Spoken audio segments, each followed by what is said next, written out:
600 years ago, people living along the coast of Carrageenan County, Ireland, started using a red algae, which became known as Irish moss, to make a jellied dessert, now the source of carrageenan, a food additive used as a thickener in dairy and non-dairy products, as well as a fat substitute, perhaps most famously in the failed Michelin Deluxe.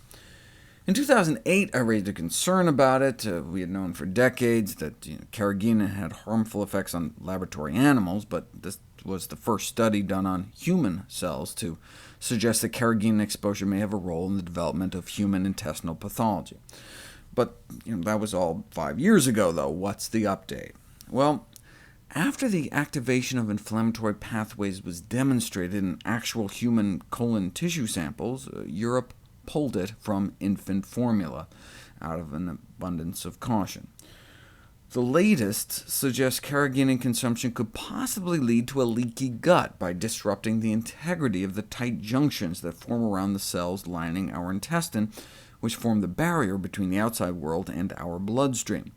This was an in vitro study, though. In a petri dish, we still don't know what effects carrageenan has, if any, in whole human beings. Some researchers advise consumers to err on the side of caution and select food products without carrageenan, accusing the FDA of ignoring its harmful potential. Personally, after having reviewed the available evidence, I continue to view carrageenan the way I view acrylamide, another potential but not proven hazard. Acrylamide is a chemical formed by cooking carbs at high temperatures, so should we avoid a lot of these foods, like the EPA suggests? Well, food safety concerns must also be considered in the context of dietary consequences. Where is it found the most? Already unhealthy foods.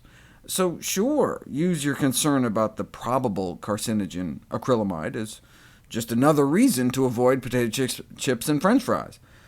But until we know more, I wouldn't cut out healthful foods like whole grain bread. Similarly, I'd use potential concerns about carrageenan as additional motivation to avoid unhealthy foods, but until we know more, I wouldn't cut out more healthful foods, though I would suggest those with inflammatory bowel disease or other gastrointestinal problems try cutting out carrageenan at least temporarily to see if your symptoms improve.